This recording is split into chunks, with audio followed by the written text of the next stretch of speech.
Okay, so good morning. Today's daf is Kuf Mem Bet. We are near the top of Kuf Mem Bet. Let me share my screen and we'll get started. Hold on just a moment. There we go. 142, 142. So yesterday we saw that Rav Huna ruled that a fetus, an unborn child, lacks the ability to make an acquisition while in utero. So as a result, if I were to give to some pregnant woman and say, come to some pregnant woman who's not my wife and not bearing my child, and say to them, listen, I want to give a present to your child. This is $100 that I'm going to, that I want to give. And so you do a Kenyan Sudar on behalf of your child, and it should be an acquisition. That doesn't work because the child is not a living being. And so as a result, it does not work. So that's where we are at the moment.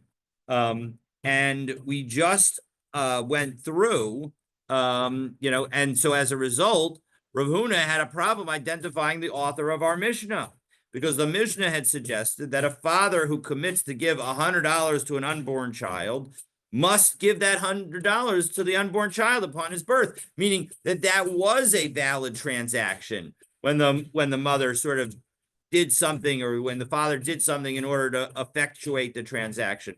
He was able to cause the child to acquire it. So today, as we pick up with the second word on the third line of 142a of Kuf Mem Bet Amud Aleph, the Gemara outlines a three-way disagreement. And the three-way disagreement is regarding the ability of a fetus to make an acquisition, and whether stating that the transaction will occur upon birth helps.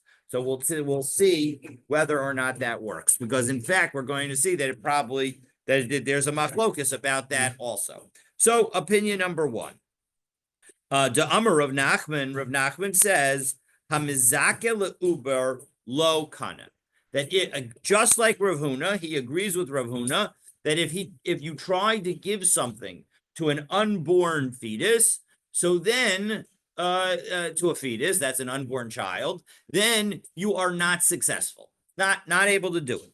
However, he continues, l'kisha teled kana. But if you use the language that I'm doing this transaction so that the child becomes the acquirer at the moment of its birth, once the mother gives birth, so then the child does acquire. So that's Rashbam. Let's take a look at Rashbam. L'kisha teled kana. It's the 1, 2, 3, fifth line down in the narrow lines of the Rashbam and Kuf Mem Bet Amud Aleph. Last word on the line. L'kisha teled kana. If you say that that you want the transaction to take effect upon the birth, so then it does. That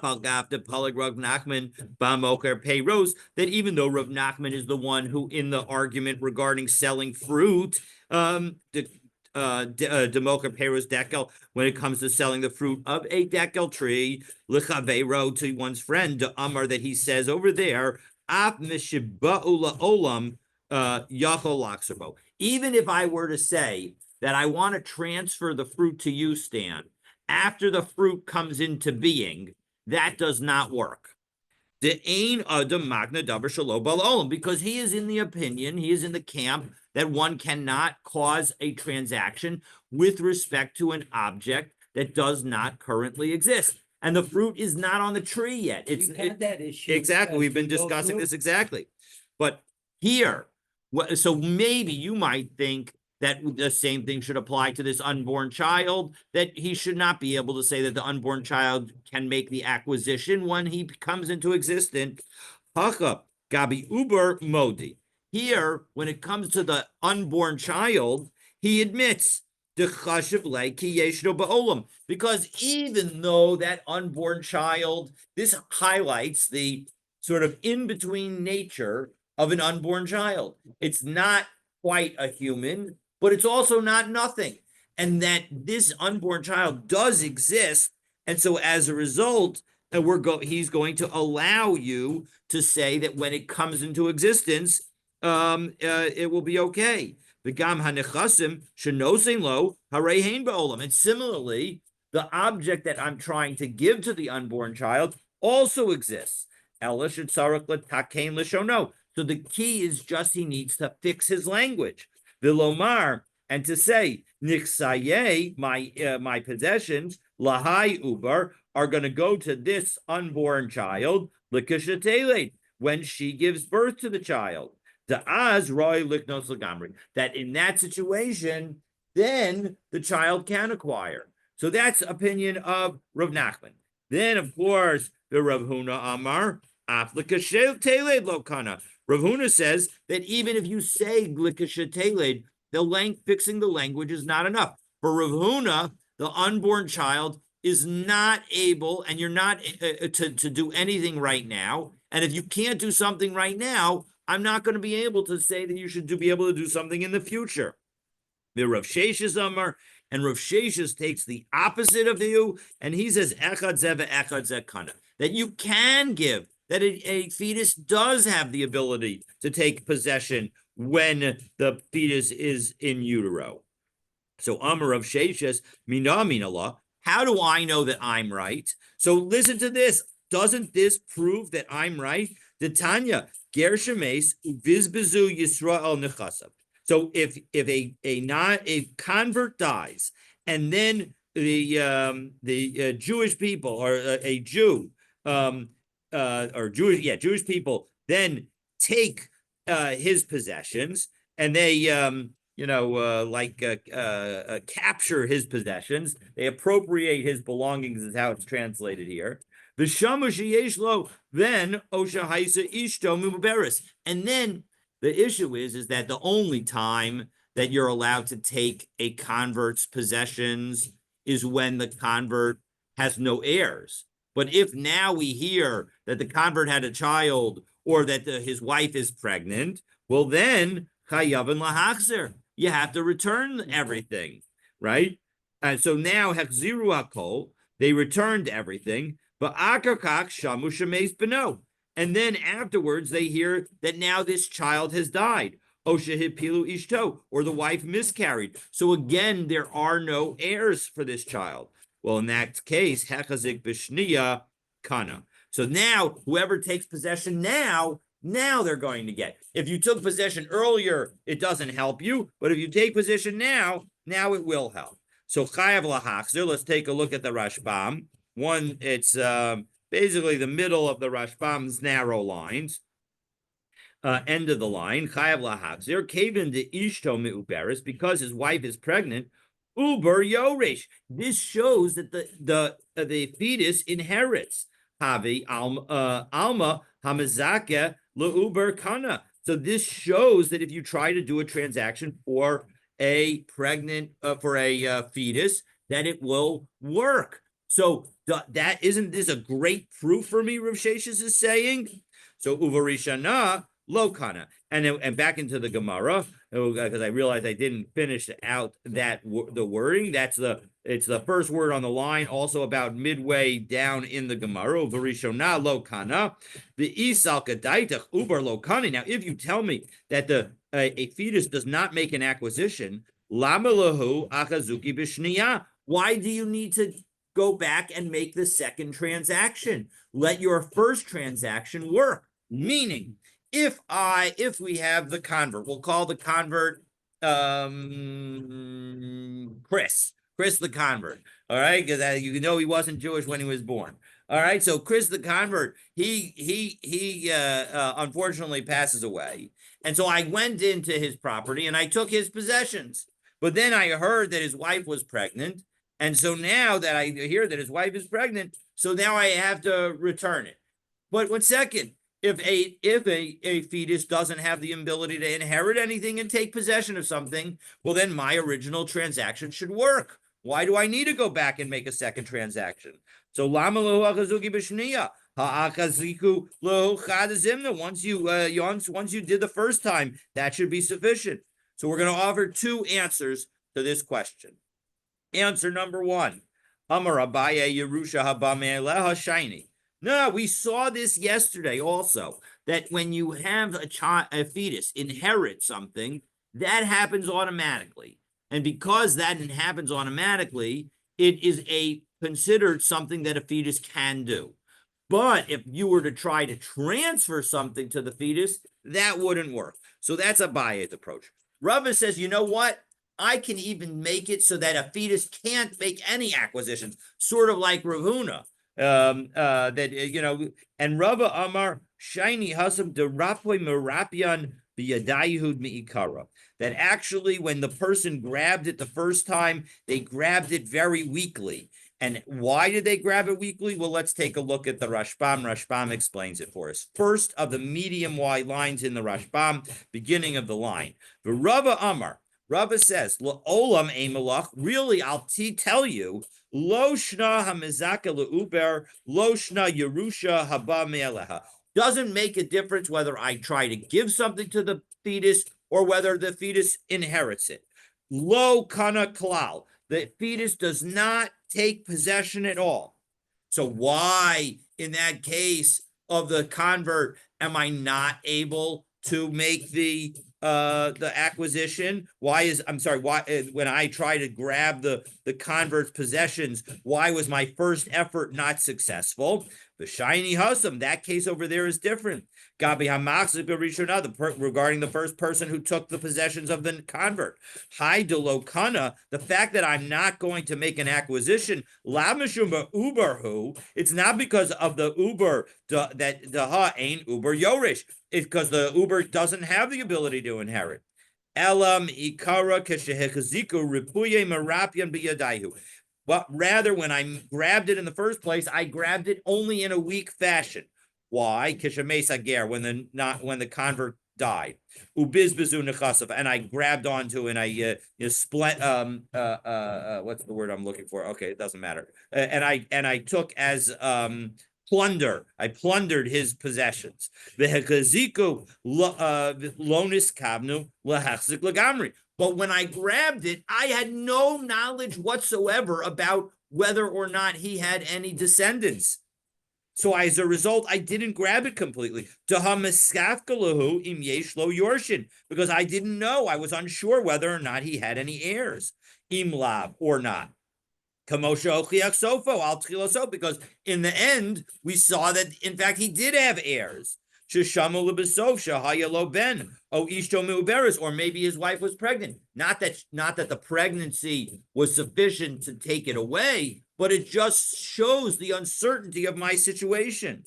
The Shema lo tapil, and maybe she won't have a miscarriage. And therefore, when I grabbed it the first time, I didn't grab it really well. Ella imkain. It's only after I go back and grab it again after the death of the son, v'ha'ubar, and the death of the fetus. Olam emalach ubar eno yorish v'gam hamizaka lo kana. And so as a result, Rava has explained how we can say that in fact an uber does not inherit and an uber does not make a kinyan.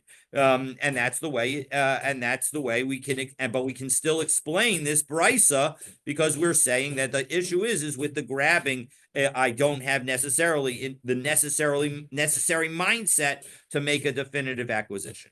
So my binayu, what's the difference? What's the practical difference between Abaye's answer and Rava's answer? So was all this discussion in Tosfos or was it in the Rabbeinu Gershon? I can't find where he is.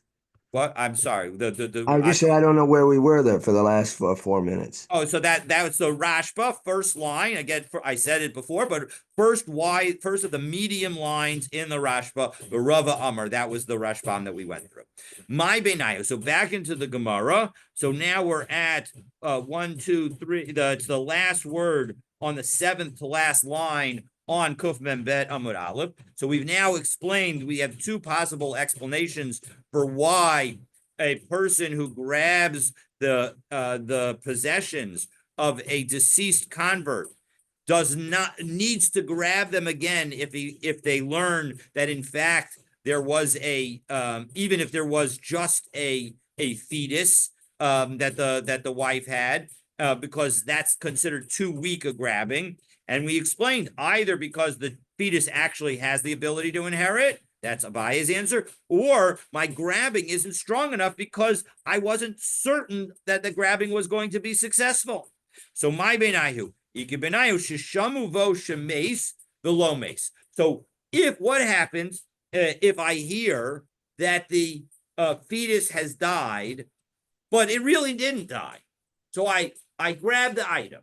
Oh no, I'm sorry. I wait. After Chris the convert dies, so I now hear that his wife has is pregnant. So I don't do anything. But then I hear that the fetus has died. So now I grab the possession. But the fetus really didn't die. But ba'achar kach mace, and shortly after I grabbed the possession, now the fetus did die. So according to Abaye, well, the fetus is living at the time that I grab it, and the fetus is the real owner. So as a result, my grabbing does nothing. But according to Rava, who says it's all about my mindset, since my mindset was a definitive mindset, because I thought that for sure this was now totally Hefker property. So as a result, I had a full set mindset to say that I'm taking possession. So according to Abaye, according to Rava, I won't be able to pick it up. I will be able to pick it up because I have a full mindset. So according to Abaye, I can't get it because the fetus inherited it. But according to Rava, now that I heard that the fetus died, even if it's not true, because I heard that the fetus died, I have a full mindset to take possession, and therefore I would take possession.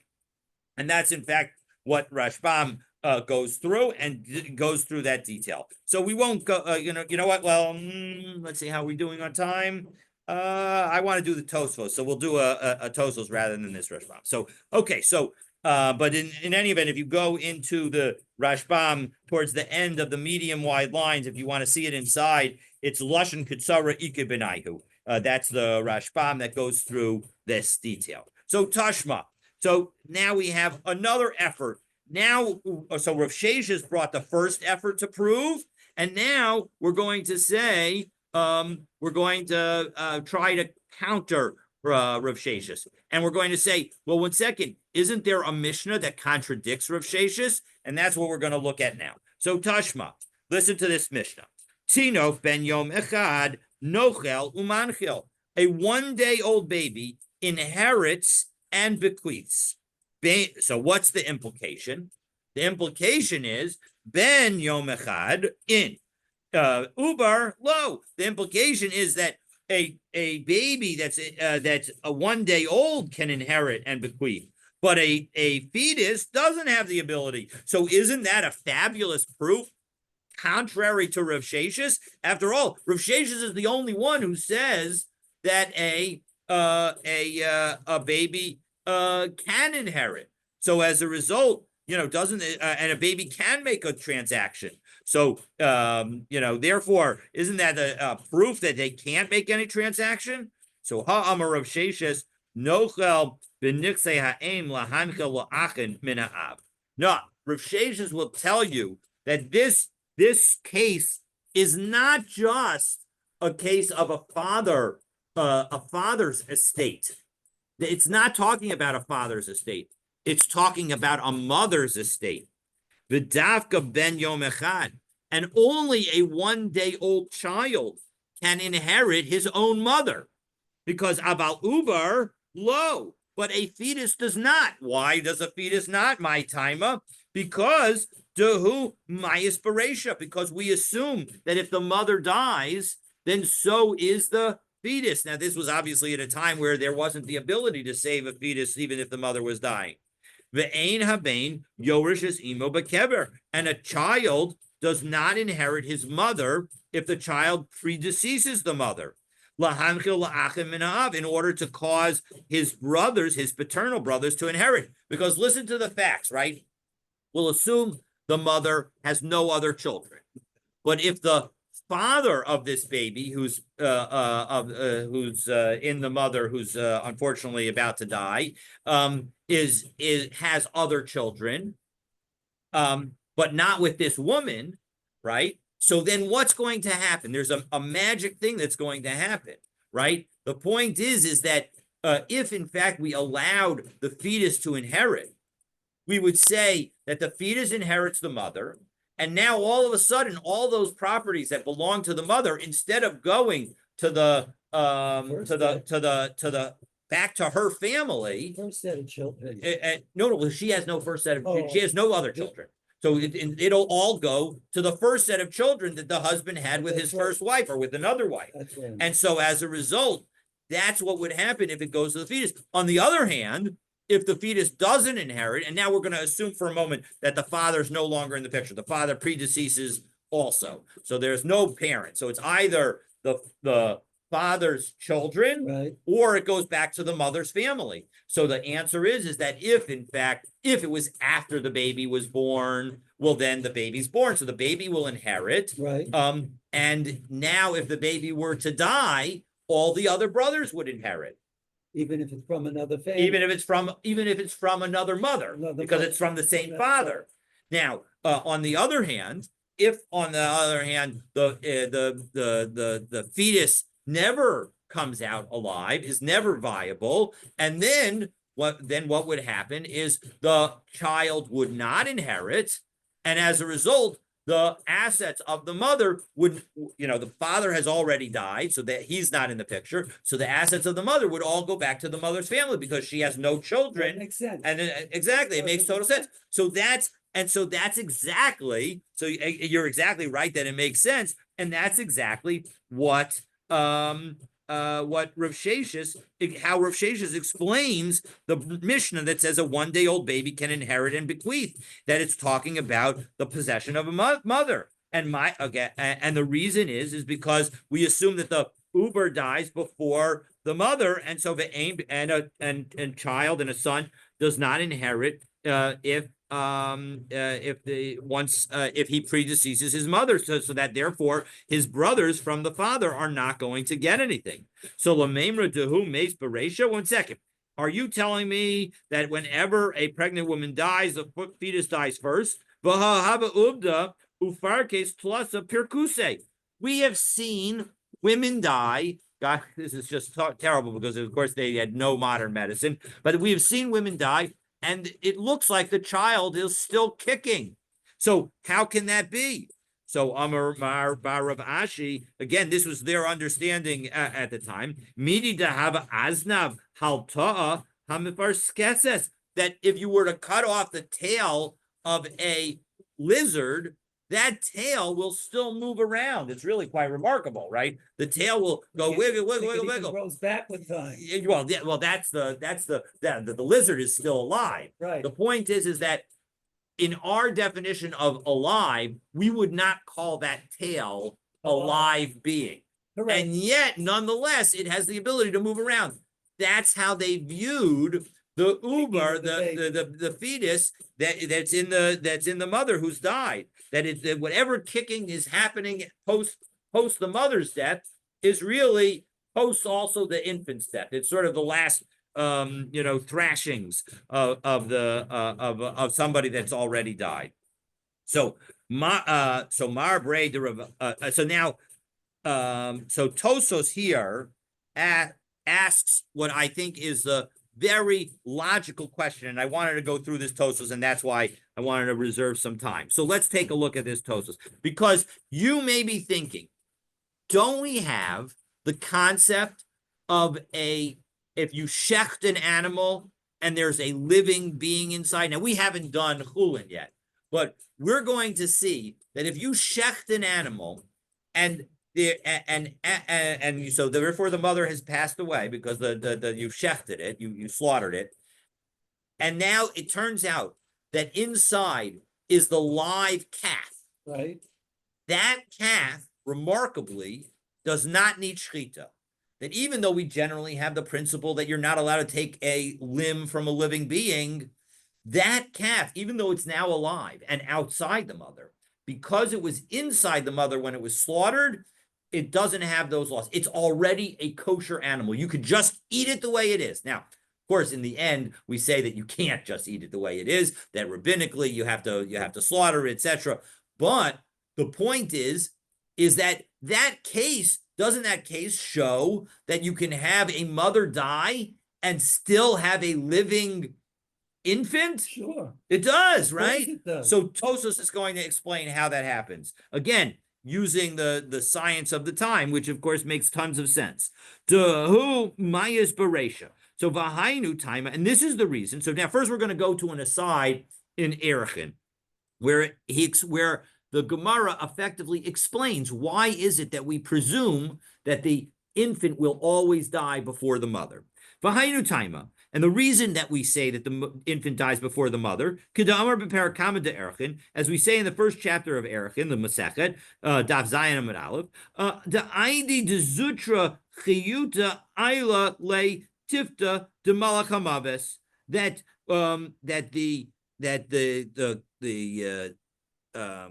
Umechadcha Le Lisimanim, that we say that the due to the light life that the infant has, the drop of the poison of the Malach HaMaves, of the angel of death, is going to cut the simanim. Basically, death is always understood to be the cutting of the I think it's the aorta and the other, what's the other simon? I don't remember, but basically the cutting of the what you have to cut when you shecht an animal. Carotid and Exactly. That Carotid. So that is the understanding that when somebody dies, it's as if that the Malach HaMaves has given them some kind of poison, and that cuts those off. V'hada amar beperak behema hamaksha, and that which we said in Chulin, hashoches habehema umatza ba ben tisha chai, and you find within it a living child, a living animal. Hainu dafka kishashakta. That can only happen when you shech the animal, o harga, or you kill the animal. Sha'az he mesa tchila. Then you can have the mother die first. Kida amrina beparakama de erichin. V'hada amar v'hashochet de mesa imo v'hadar yalata. Because if in fact you can that the bottom line is that if a human being kills the mother, well, then the child could survive because the death wasn't in a Malach HaMaves kind of way. And so in their understanding, if you have a person who's, dying, natural causes, so then presumably the infant is going to die first. We're going to presume that. But if in fact a human being causes it, well, then it wasn't the mother herself really was in fine shape at the time of her death. And so as a result, in that situation, we can imagine that the child should have been in fine shape also, and therefore should be able to live.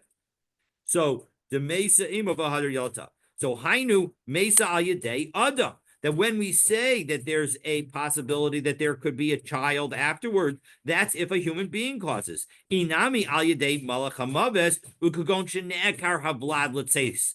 Or, you know what? There's another situation that Tosos suggests. The other situation where a child could survive the mother's death is when birth has already begun.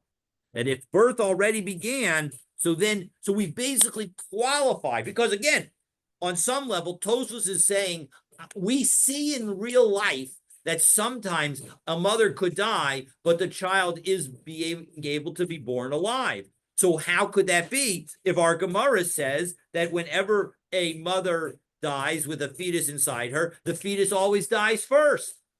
So the answer is that either the woman was actually murdered and she was not and killed, and therefore it was not a timely death. It was a death that was caused by some outside forces, or we can say that in fact she had already begun giving birth, and therefore that was da'az eina vlad mate. All right, and then in that situation, if she's already begun giving birth, so then the child doesn't necessarily have to die. As again we will see in the first chapter of Erechin.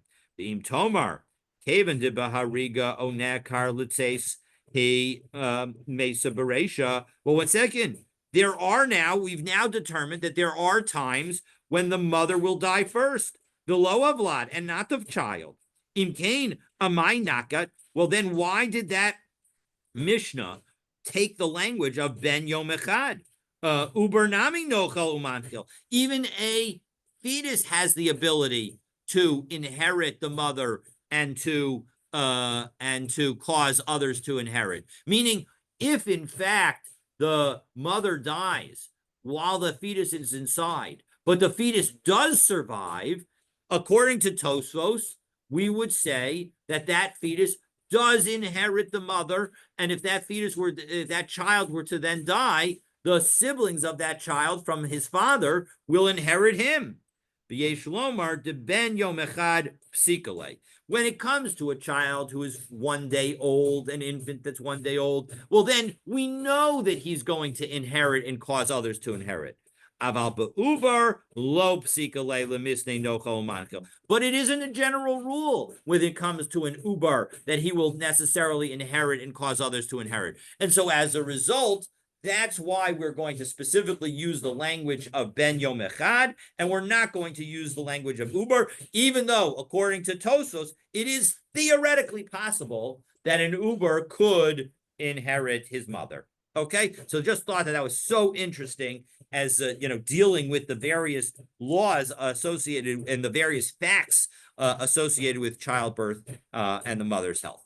Okay, so now we have tried 2 times to say what we tried 2 proofs with respect to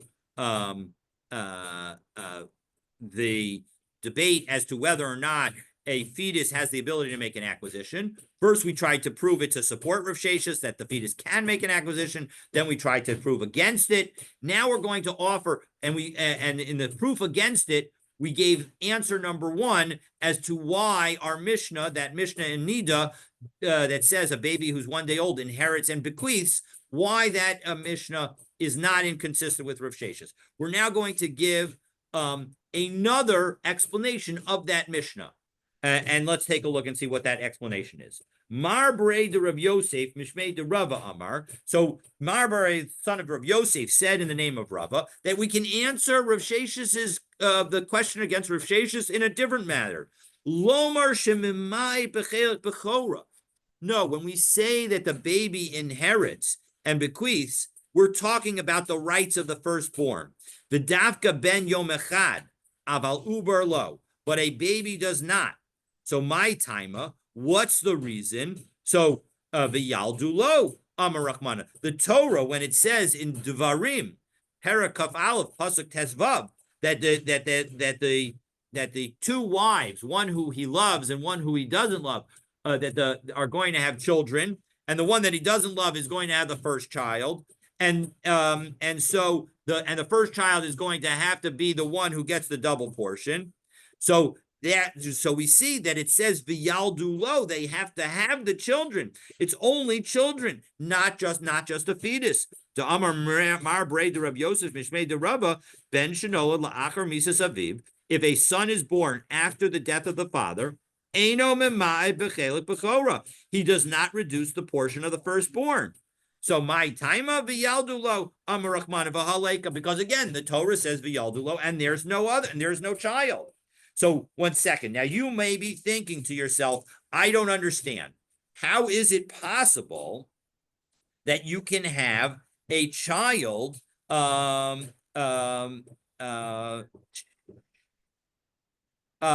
you know what? Let's keep going a little bit further, and then we'll ask that question. So Besura Masnuhachi, and that's the way that this was taught in Surah. But Pumpadisa Masnuhachi, and Pumpadisa they taught it the following: Amar Mar Brei de Rav Yosef Mishmei de Rava Bechor Shenolad La'achar Misas Aviv Eino Noto Pishnayim. So so 1 second. First of all, let's clarify. So the point is that let's do the math. Okay, because the math is worth doing. So let's say that we have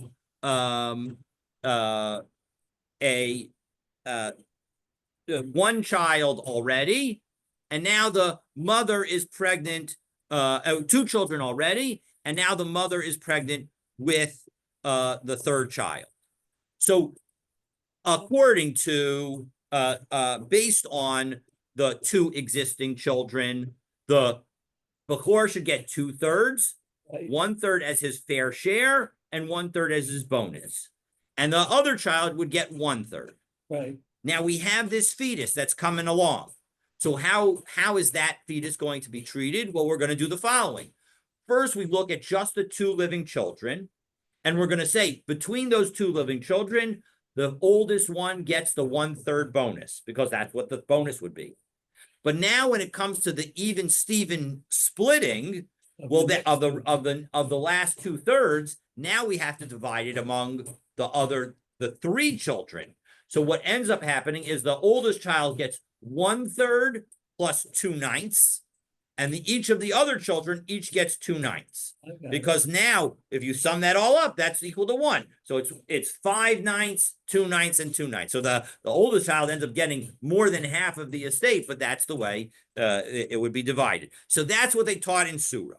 In Pumbedisa, they taught it a different way. And they said, Amar Marbre de Rav Yosef Mishmei de Rava, Bechor Shenola La'achar Misas Aviv, Eno Noto Pishnayim. That a firstborn who's born after the death of the father, he doesn't get a double share. Now you may be asking, I don't understand. How does he not get everything? If the father has died and this is his first son, what other son is there? Well, there are two answers to that, and you can probably think of them, but the Rashbam helps us out. So we take a look at the fourth of the widest lines in the Rashbam on Kuf Mem Bet and Bet. Before Anola La'akar Misa Sa'ab, Kigong Yalta Ta'umim. If twins were born, so if there were twin boys, you might have thought that the older twin boy should get 2/3 and the younger twin boy should get 1/3, Right. because that's what the halacha would be if the father was still alive and he died after one day of the lives of his twins. But the answer is that if the father dies before the twins are born, then you split it evenly. You don't they don't get anything extra. So that's the answer. Kigon Yalda to Umim. Oh, or another possibility, Hayuli Yaakov Nashim Harbe, or Yaakov had multiple wives. Menoled Reuven Akar Misaso Milaya, but Yosef Miracle. And Reuven was born to one of the wives first, and then Yosef was born to the other wife. So that would be another situation where, again, if they were both born after the father, while the father was still alive, Reuven would get double and Yosef would get 1. But if they're born after the father dies, well, then they split it evenly. And my taima, what's the reason? Yakir Amar Rahmana. The Torah says that the father needs to recognize. This is Dvarim Kaf Aleph Pasuk Yud Zayin. And so as a result, they because they need to recognize. So that's the reason. So as a result, that's okay. And here there's no recognition. And so I realize that I said that I cited again and they bear until him but that's not the right pasuk. I need to correct that on the notes that are on the screen. So, and the hilchasa and the halacha is kechol hani lishne de amar mar bare the Rav Yosef bishmei de Rava. Both are true. The halakha is like both statements of Marva, the son of Rav Yosef, in the name of Rava. Namely, a firstborn son born after the death of his father does not take a double portion. And similarly, a child born after the death of the father does not reduce the extra portion that the firstborn child is supposed to get. Okay, so that is that. Now the Gemara records another statement by an Amora that appears to contradict our Mishnah. So Amar Rabbi Yitzchak, Amar Rabbi Yochanan, Hamazaka le'uber lo kana. That if you try to give something to a fetus, it does not work. The Im Tomar Mishnah Seinu. Oh, what about our Mishnah? Hoel v'daito shel adam krova eitzel beno. So we're going to explain, since a person's connection to his own son and his thoughts are very close to him, that's why it's going to work. Amar le Shmuel Rav Chana Bagdatana, and so Shmuel said to Rav Chana from Baghdad, Puk asili beyasara, go get me 10 people. The Amar lach, because I want to say to you, Bapayu, in front of them, Hamazaka le'uber kana, because I believe that one who gives something to a fetus, the fetus does acquire it. Because again, Shmuel says that the fetus does acquire. So we have this machlokas between Rabbi Yitzchak in the name of Rabbi Yochanan and Shmuel. The hilchasa and the halakha is hamizaka leuber lo kana, that a infant does not have the ability to make an acquisition. However, how do we understand our Mishnah? We understand our Mishnah exactly as Rabbi Yitzchak said in the name of Rabbi Yochanan, that there's something special about a child, your child. So let's take a look in the Rashbam. Karova Eitzel Beno. It's 1, 2, 3, 4, 5, 6, 7 lines down in the widest lines of the Rashbam.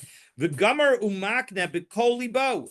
When you have that kind of connection to your unborn child, you are willing to give with a full heart, with every ounce of your ability. Avalu Uber Acher. But if you were to give to a fetus of some other person, lo kana, it doesn't work. So it does not work because of that special connection that a parent has to his own child. V'hilchasa hamizaka leuber lo kana. And we say, and get one more line down in the middle of that line of the Rashbam, and we say that the halacha is that the one who gives something to a fetus does not acquire it, and it's Rabbi Yochanan. We say it like Rabbi Yochanan, meaning not like Rav Huna. We're positing like Rabbi Yochanan, who says that our Mishnah still applies. The kagon she'eno beno, and we're talking about where it's not your child. But aval hamezaka la'uber shebeme'e ishto, if you try to give something to an infant that's in your wife, that's the fetus that your wife is carrying, kana, that does make an acquisition. The daito shel adam krova eitzel beno, because a person has that kind of connection. It really highlights something. I actually sent a note to a friend of mine who has an organization to support those who have a miscarriage or are unable to have children because of the loss that's associated with it. And this is showing that the Gemara recognizes that the mentality of a human being is such that once they understand that they're having a baby, they have that approach. They think that it's as if the being is already there. Correct. And as a result, when it's your child, you have the ability to even transfer something to them. That's how definitive it is. Yeah. So, okay. So now, Even if the child inside his wife is not his child? that's an interesting question. The implication is definitely it's got to be your child. Definitely got to be your child. That's certainly the implication. So the mother could do it directly if it's not the father, if it's not the husband's child, the mother could do the gift, but the father, I don't think, would be able to do the gift. Now, of course, if he doesn't know, maybe you would say that he thinks that it's his child. Well, then that would be sufficient. But if he knows that it's not his child, I would suspect that would not be considered. Even if he's married now to the woman, that would not be sufficient. Of course, in general, we don't allow I don't think we allow a married woman to a pregnant woman to get married. But The woman could have been raped. yeah, it could have been. I mean, there are other. You're absolutely right, and 100%. So yes, but I don't. It doesn't sound like it from the language, because again, that it sounds like you need to have the special connection of being a parent. Okay, so now the Gemara discusses a related case. Hahuda Amar l'devisu. If a person said to his wife, Nechasai livnei diyahaveli minech, my belongings are going to go to all the children that I have from you. Now, this woman is not pregnant at all. So he's trying to give somebody, not just to an unborn child, but even further out than that, to childs that have not been conceived yet. So that is certainly not going to work because nobody says that works. Now, what happens is Asa break Shisha. So his older son, who seems to have been forgotten, comes to him. Amrlai hahu gabra, one second, one second, you just gave all your stuff to your current wife's future children, but what about your past wife's children? What about me? Yeah. So Amrlai zil kanik kichad mibra. You'll get with them. You'll get as if you're one of them. Now, the question is, the fundamental question is the following. Hanach, when it comes to let's continue in the Gemara. Hanach, these children that have not yet been conceived, vaday lo kani de akati lisnu, because they don't exist. So they certainly don't make any acquisition. What about the child that does exist? Hi, is chulak l'talia b'makom benaya? Do we say that he gets a piece of the estate and he's given a present? Oleis lo chulak l'talia b'makom benaya, or does he not get a present? Meaning, let's assume that if he does not get a present, then it's very easy. He's not been given anything now, and when after Armei Esrim, the father passes away with all the children, so then the children will divide appropriately. And if assuming that this son is not a Bechor, so then because the oldest is a girl, so then all the children will split evenly. But what happens if in fact we say that this was a good gift? So let's imagine that there are 3 other children. Right. Okay, so 3 other children. So that means that what the father is trying to say right now is I want my 4 children to each get a quarter. Correct. Now, 3 of those children don't get anything because they don't exist at the moment. Correct. But the child that does exist, he gets that quarter. So now he starts with the quarter, and then when the father dies at Me'av Esrim, so now he's going to have all his 4 children inherit. But the oldest child has already inherited the quarter. So that means that the 4 children are going to divide the 3 quarters. Right. So that means each of the new children are going to get 3/16. And the oldest child will end up with 7/16. And that will be how they divide it. So that's the question. Because the child exists, do we say that the child gets the present, or do we say no? You were just trying to treat him like people who get nothing, so he gets nothing also, right? Because the younger children who don't yet exist are getting nothing. So if I tell you I'm going to treat you like somebody who gets nothing, maybe you should get nothing. That's the debate. Okay, so let's take a look, and we're going to have a debate among the different opinions. So, first opinion, Rabbi Avin, Rabbi Miyashe, the Rabbi Yirmiyah, the Amri Ischulak Latalia b'makom benaya. No, this teenager gets it in the same place, in place of those other children. Meaning, because he was given the gift, and that was the mindset of the father, even though the other children don't get anything, he's going to get the gift. And Rabbi Abahu, Rabbi Chanina, Bar Papi, Rabbi Yitzchak Nafcha, the Amri Leis Chulak Latalia b'makom benaya. No, the child, the older son, does not get any portion together with the younger sons. Meaning, not when we say together, obviously the younger sons in the end get nothing, but from that original gift. But he doesn't get the portion that would be given to him if in fact the whole thing worked. So Amar Leit Rabbi Abahu Rabbi Yirmiyah. So Rabbi Abahu says to Rabbi Yirmiyah, Hilchas a kavasan, Hilchas of a saichu. Is the halacha like you, or is the halacha like us? Right? So that's what he's asking. So Amar Lei, Shita the Hilchas a kavasan the kashishna minaichu. The halacha is definitely like us because we're the ones that are older. The lav hilchas a kavasaichu the dardike atun, and it's not like you because you are the young bucks, the young Turks. Amar Lei midi because shishusa talia milsa. 1 second. Does age make a difference in terms of what the halacha is? No, that doesn't make any sense. But time of talia misa. What matters is the reasoning. The time of my and what's so now what's your reasoning? So Rabbi Yirmiyah said back, what's the reasoning for your ruling? So Zil Gabe, the Rabbi Avin, the Asbarta Ninale. I went and explained to Rabbi Avin, and I told it to him. The Karkish ba Reshe b'midrasha, and he nodded his head, and he said thought that it was good. Azul Gabe. So Rabbi Yirmiyah went to Rabbi Avin.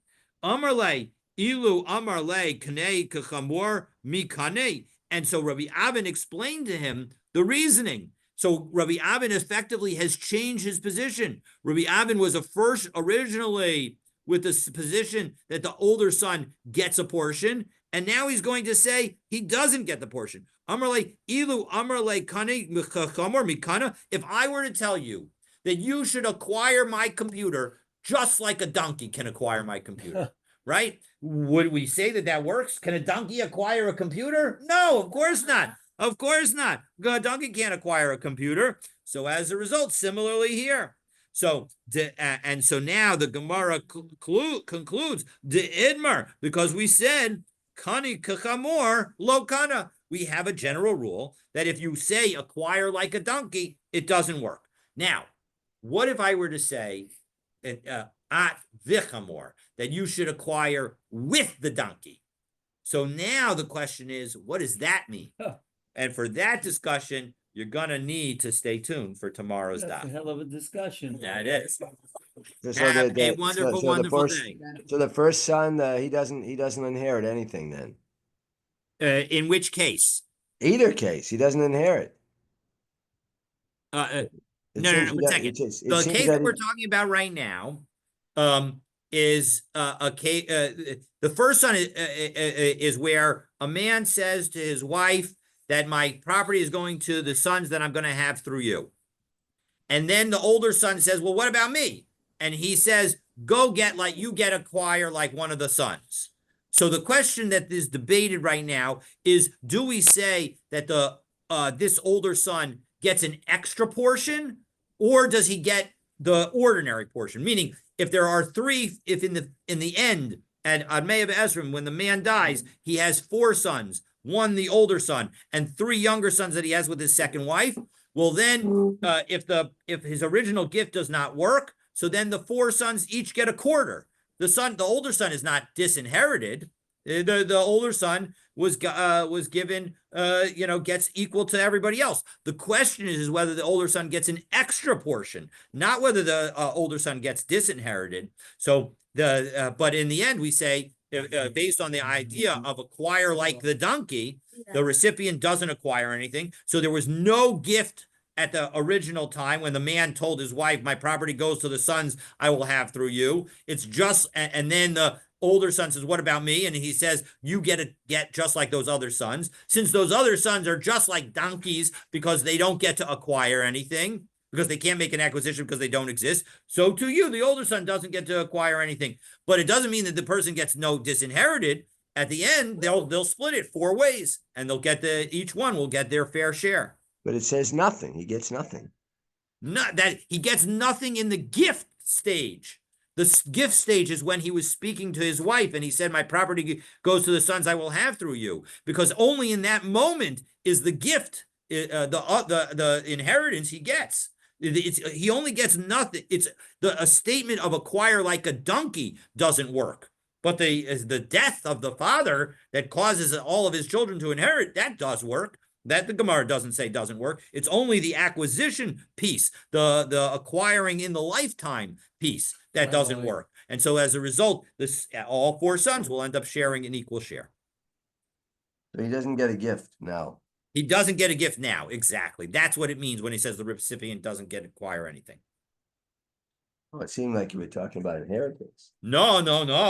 That's why I said the 2 possibilities are the older son could end up with 7/16, and each of the younger sons would end up with 3/16. That would be the case if it was a real gift. And the alternative is each of them get a quarter. And in the end, we're saying that each of them get a quarter because the original gift has no meaning. It has no meaning to the sons that don't exist. And because it's based on that piece, it's acquire like a donkey. Therefore, even the older son who does exist, because I'm telling him that he only can get just like the other sons who don't exist, it's like telling him he can get just like a donkey, and the donkey doesn't get, and so he doesn't get. But it's only the gift that he doesn't get, not the inheritance. Does he get the Bechor?